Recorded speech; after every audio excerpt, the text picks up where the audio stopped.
Okay, so we are going to study about the shoulder dislocation. तो shoulder dislocation दो तरीके का हो सकता है।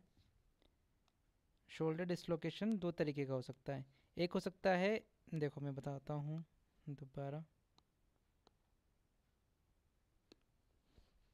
हम बात कर रहे हैं शोल्डर डिसलोकेशन की। तो ये दो तरीके का हो सकता है, एक हो सकता है एंटीरियर और एक हो सकता है पोस्टीरियर। तो एंटीरियर तो इस तरीके से याद रखना है हमें कि हमारे पास दो लड़के हैं, एक तो है आबेर और एक है आदिर। तो इसमें देखो शुरू के अल्फ़ाबेट आगे आ रहे हैं ना, तो ये एंटीरियर लड़का है, मतलब फॉरवर्ड लड़का है, आगे बैठने वाला लड़का है।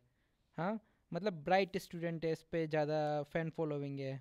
ठीक है, फ़ैन फॉलोइंग इसलिए भी क्योंकि एक भाई क्रिकेट खेलता है ये लड़का आबिर। लेकिन आदिर ये पीछे बैठता है, प्लस इसको सीजर और एपिलेप्सी डिसऑर्डर भी है। तो ये यहाँ पर हो गया और ये यहाँ पर हो गया। तो एंटीरियर डिसलोकेशन में क्या होता है? एबडक्शन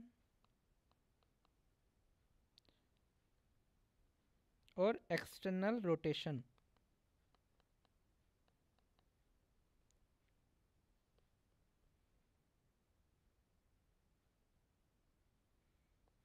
एबडक्शन और एक्सटर्नल रोटेशन करने में क्या आती है? दिक्कत आती है एंटीरियर में।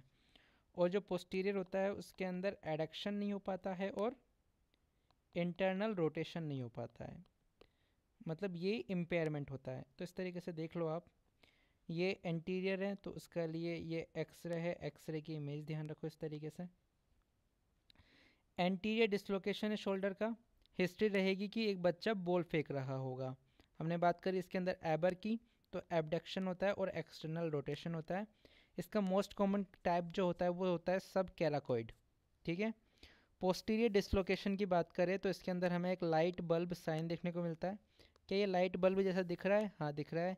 हिस्ट्री में क्या रहेगी? सीजर रहेगा और एपिलेप्सी रहेगी। इसके अंदर जो लड़का है वो है एडीर। एडीर का मतलब, आदिर का मतलब एडक्शन हो गया और इंटरनल रोटेशन हो गया। अब इसी को हम और डिटेल में पढ़ते हैं, एंटीरियर शोल्डर डिसलोकेशन को। तो इसके अंदर क्या होता है? एक्सिलरी नर्व जो होती है उसका डैमेज होता है।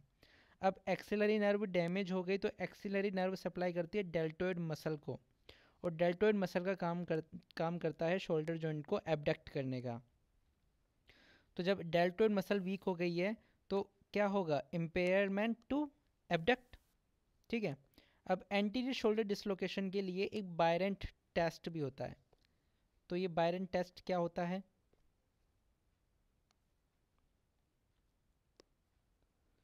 तो ये बायरेंट टेस्ट क्या होता है? देखो, बायरेंट टेस्ट होता है कि एंटीरियर एक्सिलरी फोल्ड जो है ये इस तरीके से, it is at a lower level on the dislocated side. जहाँ पे डिसलोकेटेड साइड है वहाँ पे ये एंटीरियर एक्सिलरी फोल्ड जो है वो नीचे आ गया है एज़ कम्पेयर टू दैट। इसके अलावा रिडक्शन करना हो मान लो शोल्डर डिसलोकेशन, तो रिडक्शन के लिए एक ही चीज़ ध्यान रखो, वो है कोचर टेक्निक। कोचर टेक्निक के लिए निमोनिक है हमारे पास टीम। टीम का मतलब हो गया traction, external rotation, adduction and medial rotation. Traction, external rotation, adduction and medial rotation. Okay, this is all.